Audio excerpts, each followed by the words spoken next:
शुक्रिया काशा। देखिए, पहली बात तो ये कि तारक सुमैर साहब ने जितनी तारीफ महमूद खान अचकज़ई कर दी है तो उससे नज़र आ रहा है कि दाल में कुछ काला है, बल्कि दाल होता काली निकल आए, पूरी काली है, काली निकल आए। तो इतनी तारीफ महमूद खान जाने का इंतजार है की तारीफ जो है वो तारक सुमैर साहब करें तो ये बड़ी अजीब सी बात है, नज़र आ रही है मुझे। तो लग रहा है कि मामला कुछ मशकूक है। और दूसरी बात यह कि मुज़ाकरात, देखिए हामी तो दोनों तरफ हैं और दोनों तरफ से ही आग लगाने की कोशिश होती है।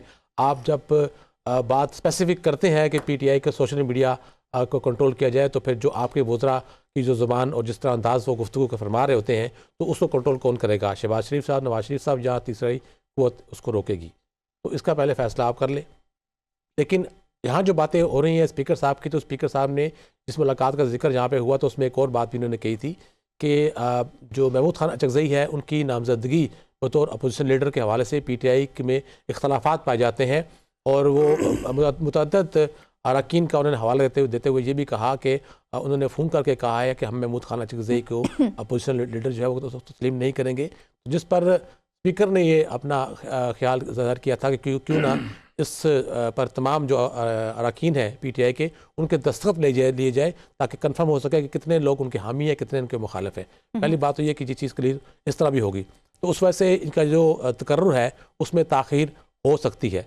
ऐसे भी सियासी कामों में ताख़ीर को उसको जानबूझ कर शिकार किया जाता है। ख़ासतौर पर 12 मई को जो ऐलान हुआ है जलसे का, तो हुकूमत की तमाम तर कोशिशें हैं कि मुज़ाकरात के नाम पर, बातचीत के नाम पर और कानूनी मामलात को तय करने के हवाले से ऐसे इकदाम किए जाए कि 12 मई गुजर जाए और पीटीआई का एहतजाज 8 फरवरी या 12 कर लें, 13 कर लें, वो आगे पीछे। लेकिन उसमें आपको ये चीज़ का अंदाज़ा हो रहा होगा कि किस तरह हुकूमती वज़रा चार अलग अलग बयान दे रहे हैं और स्पीकर बात कोई और कर रहे हैं। और इसी तरह पीटीआई की तरफ से भी मुख्तलिफ बयान सामने आ रहे हैं इस मुज़ाकरात के हवाले से। लेकिन किसी ने भी ये मुखालफत नहीं की है पीटीआई के लीडर ने कि मुज़ाकरात नहीं होने चाहिए। जो पीटीआई की क़यादत बात कर रहा हूँ, अगर खान की बहनों की बात करें तो वो उनका पीटीआई से डायरेक्ट ताल्लुक नहीं है, सिर्फ बहनें उनकी।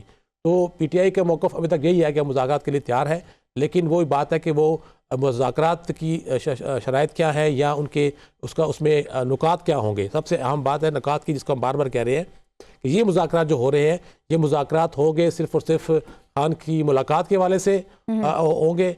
और अगर हुकूमत इस पर मस्बत इशारा देती है कि मुलाकात हम करा देंगे तो फिर बातचीत आगे बढ़ेगी। अदरवाइज इस बात यहाँ से आगे नहीं जा जाएगी, क्योंकि मुज़ाकरात, असल मुज़ाकरात तो होने ही बानी पीटीआई से है। ये तो मुज़ाकरात सिर्फ होने हैं कि आगे रास्ता खोला जाए, अडियाला की तरफ जो रास्ते हैं, रुकावटें हैं, वो हटा के हमें मुलाकात का मौका दिया जाए। उसके बाद फिर जो जवाब उनकी तरफ से आएगा वो हम आपको बताएंगे। लेकिन लगता नहीं है कि खान की तरफ से ऐसी कोई बात आएगी और वो मुज़ाकरात का हामी भर के अपनी जो इस वक्त तक की सियासत है उसको डुबोना कभी नहीं चाहेंगे। अगर वो डुबोना होता तो आपको ये मुज़ाकरात डुबोने के मुतरादिफ लग रहे हैं कि अगर मुज़ाकरात हो जाते हैं तो ये पीटीआई डूब जाएगी। खान की जो पॉलिटिक्स है, मैं उस एंगल से बात कर रहा हूँ कि मेरा तजिया नहीं है। खान साहब ने उनका बयानिया है कि मुज़ाकरात मैंने करने होते तो साल पहले कर लेता, 2 साल पहले कर लेता। एग्जैक्टली। तो फिर सर ये मुज़ाकरात हो रहे हैं पीटीआई के जलसे को रोकने के लिए, उसको डाइवर्ट करने के लिए, आवाम की तवज्जो डाइवर्ट करने के लिए और सिर्फ सियासी स्कोरिंग के लिए हो रहे हैं। अदरवाइज मुज़ाकरात का निकात बताते हैं क्या है, पीटीआई ने तो पता निकात ही नहीं दिए। तो मुज़ाकरात के इख्तियार किसके पास है और निकात क्या है और उसमें हुकूमत का मौक़िफ़ क्या है, ये तो सारी बातें अभी जमा तफरीक हो रही हैं, प्रैक्टिकल तो कुछ भी नहीं है।